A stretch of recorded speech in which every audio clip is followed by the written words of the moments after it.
আজকের এই ভিডিওর মাধ্যমে দেখব আমরা কিভাবে একটা ইমেজ ফাইল কিংবা ভিডিও ফাইল এসইও করতে হয়। এসইও অর্থাৎ কি? Search engine optimisation. এই এসইও করার ফলে আমরা একদম অর্গানিক ভাবে গুগলের টপ পেজে আমরা আসতে পারবো। তো আজকের এই ভিডিওতে দেখব কিভাবে কোনো রকম টাকা পয়সা ছাড়াই আমরা গুগলের টপ পেজে আসবো একটা ইমেজ ফাইল কিংবা ভিডিও ফাইল এসইও করার মাধ্যমে। যেমন আমি যদি আমার নাম সম্রাট এসকে গুগলে গিয়ে সার্চ করি তাহলে আমাকে টপ পেজে দেখা যাবে। এর জন্য আমি সরাসরি চলে যাচ্ছি আমাদের ক্রোম ব্রাউজারে। এই ক্রোম ব্রাউজারে আসার পর যদি আমার নাম সম্রাট এসকে, এই সম্রাট এসকে লিখে যদি আমি এন্টারে ক্লিক করি, এন্টারে ক্লিক করার পর আপনারা যদি ইমেজেসে আসেন, এই ইমেজেসে আসার পর আমার যে ফার্স্ট যে ছবি সেটাকে আপনারা লক্ষ্য করবেন। এটা হচ্ছে আমার একটা পিকচার। এই এসইও করার ফলে সম্পূর্ণ অর্গানিক ভাবে এই ছবিটা আমার গুগলের টপ ইমেজেসে চলে এসেছে। তারপর যদি এখানে ক্লিক করি তাহলে আপনারা লক্ষ্য করবেন এটা হচ্ছে আমার একটা ইমেজ। তারপরে এটা হচ্ছে আমার একটা ইমেজ, এটা একটা, তারপরে এটা আমার একটা পোস্ট করা ইমেজ। তাহলে দেখতে পারলেন কিভাবে যে একটা এসইও করার ফলাফল আমরা পেতে পারি অর্গানিক ভাবে, গুগলকে কোনো রকম টাকা পয়সা পেমেন্ট করা ছাড়াই। তারপরে আমি যদি এখানে আবারও সার্চ করি আমার যে ইউটিউব চ্যানেল, ইউটিউব চ্যানেলের নাম কি আমার লার্নিং টু সম্রাট।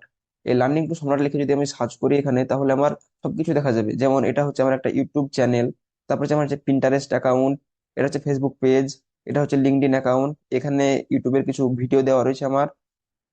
তারপরে নিচের দিকে আসার পর এই যে আমার ইমেজ দেখতে পাচ্ছেন, আমার এগুলো হচ্ছে ব্যানার, এটা হচ্ছে লোগো, এগুলো হচ্ছে ভিডিও থাম্বনেল, এটা হচ্ছে আমার পিকচার। তাহলে দেখতে পাচ্ছেন এসইও করার ফলে কিভাবে আমরা সম্পূর্ণ ফ্রিতে, গুগলকে কোনো রকম টাকা পয়সা পেমেন্ট করা ছাড়াই আমরা গুগলের টপ পেজে আমরা আসতে পারছি। এবার আমরা দেখব কিভাবে একটা ফাইল এসইও করতে হয়। এসইও করার জন্য সরাসরি চলে যাব আমাদের যে ফাইল, সেই ফাইল ম্যানেজারে আমরা যে ফাইলটাকে এসইও করব। তো আমার এখানে একটা নিউ ফোল্ডার, এই নিউ ফোল্ডারে আমার ফাইলটা আছে যে ফাইলটাকে আমি এসইও করব। যেমন এই ফাইল, এই ফাইলটার জন্য আমি একটা কিওয়ার্ড আগে থেকে বেছে রেখেছি, কি লিখলে যেন আমাকে গুগলের টপ পেজে আমাকে দেখা যায়। এখানে যেমন প্রথমে আমি কি রাইট বাটনে ক্লিক করার পর রিনেম, এই রিনেমটা করে নেবো কি ডিজিটাল মার্কেটিং সম্রাট। এই ডিজিটাল মার্কেটিং সম্রাট এটা হচ্ছে আমার মেন কিওয়ার্ড, যেন গুগলে এটা লেখার পর যদি কেউ সার্চ করে যেন আমার এই ইমেজটাকে দেখা যায়। তারপর পুনরায় আমরা রাইট বাটনে ক্লিক করব। তারপর প্রপার্টিস, প্রপার্টিস আসার পর আমরা যাব ডিটেলস। এই ডিটেলসে আপনারা অনেকগুলো বিষয় এখানে লক্ষ্য করবেন।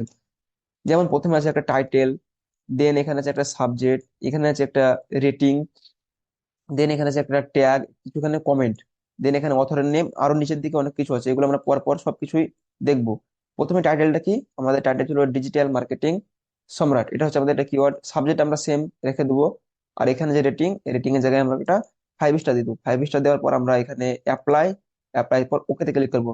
আমরা অনেক সময় অ্যাপ্লাই করার পর ওকেতে ক্লিক করার পর ওই কিওয়ার্ড গুলো ছেড়ে দেয়, অর্থাৎ আমাদের পুনরায় আবার ওইখানে ফিল আপ করতে হবে ওই জায়গাটাকে। এরপর আমাদের কি আছে, কিছু কিওয়ার্ড আছে, কিওয়ার্ড অর্থাৎ ট্যাগও আছে, কিওয়ার্ডও আছে। এই যে কিওয়ার্ড এবং ট্যাগ আপনারা সেম রাখতে পারেন, এইগুলো হচ্ছে আমার একটা কিওয়ার্ড। এই কিওয়ার্ড গুলো আমি আমার ইমেজেস এর মধ্যে দিব। তারপর আমি পুনরায় আবার রাইট বাটনে ক্লিক, দেন প্রপার্টিসে যাব। প্রপার্টিসে আসার পর ডিটেলসে যাব। এখানে যে ট্যাগ, এই ট্যাগে আমি এটা পেস্ট করে দেবো। দেন এখানে কমেন্টের জায়গাতে ওই জিনিস ট্যাগটাকে পেস্ট করে দেবো। দেন এখানে অ্যাপ্লাই, অ্যাপ্লাই ক্লিক করার পর ওকে। দেন এখানে আমি রিফ্রেশে ক্লিক করব। আবারও প্রপার্টিসে যাব। প্রপার্টিস আসার পর ডিটেলস, ডিটেলস এ দেখতে পাচ্ছেন যে ট্যাগ, এই ট্যাগটা আমার ছেড়ে দিয়েছে এখানে। পুনরায় আমি অ্যাপ্লাই ক্লিক করব, অ্যাপ্লাই থেকে আমি ডাইরেক্ট ওকে, ওকে ক্লিক করার পর রিফ্রেশ। আবারও পুনরায় আমি প্রপার্টিসে যাব। প্রপার্টিসে যাওয়ার পর ডিটেলস, ডিটেলস দেখেন এগুলো সবকিছু হয়ে গেছে। এবার এখানে আছে অথরের নাম, এখানে আমার নাম হচ্ছে কি সম্রাট এসকে, এটা আমার নাম। দেন আমি এখানে কপিতে ক্লিক করব। দেন এখান থেকে পুনরায় নিচের দিকে আসার পর এখানে ক্যামেরা মেকার আপনার নাম দিয়ে দিবেন। দেন এখান থেকে আপনার নাম, দেন অ্যাপ্লাই, দেন ওকে। আবার আপনি রিফ্রেশে ক্লিক করবেন। দেন প্রপার্টিস, প্রপার্টিস থেকে আবারও ডিটেলস, সেম একই ভাবে আপনারা করবেন। দেখেন এই যে আমার ক্যামেরা মোডের নেমটা আমার ছেড়ে দিয়েছে, এটাকে আমার পুনরায় লিখতে হবে।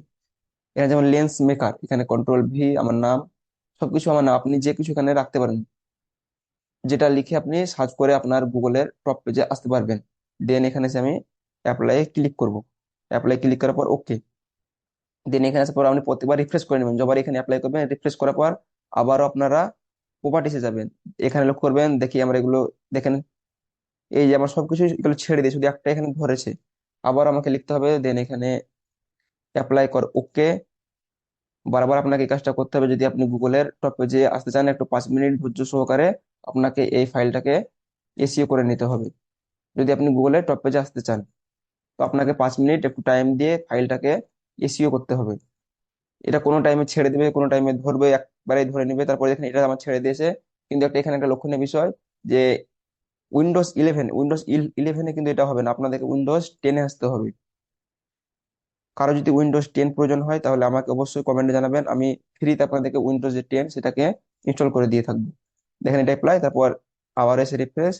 এবার মোটামুটি ভাবে আমার ফাইলটা এসইও হয়ে গেছে। আপনারা এই নিয়মে প্রত্যেকটা ফাইল এসইও করবেন। দেখেন এর নাম, এই যে আমার ডিজিটাল মার্কেটিং সম্রাট মেন কিওয়ার্ড, এটা লিখে যদি কেউ সার্চ করে মোটামুটি কিছুদিন পর, তাহলে এই ছবিটা আমার গুগলের টপ পেজে দেখা যাবে। আজকের এই ভিডিওতে আপনাদেরকে দেখালাম যে কিভাবে একটা ফাইল থেকে ইমেজকে এসইও করতে হয়, এবং পরবর্তী ভিডিওতে আমরা দেখবো একটা পিএনজি ফাইল কিংবা যে কোনো টাইপের ফাইল আমরা ফটোশপের মাধ্যমে কিভাবে এসইও করব। আজকের ভিডিও এতটুকুই। আপনারা খুবই মনোযোগ সহকারে ভিডিওটা দেখবেন এবং আপনাদের ভিডিও কিংবা ইমেজ ফাইলটাকে এসইও করবেন। 2 থেকে 5 মিনিট সময় লাগবে একটা ফাইল এসইও করতে।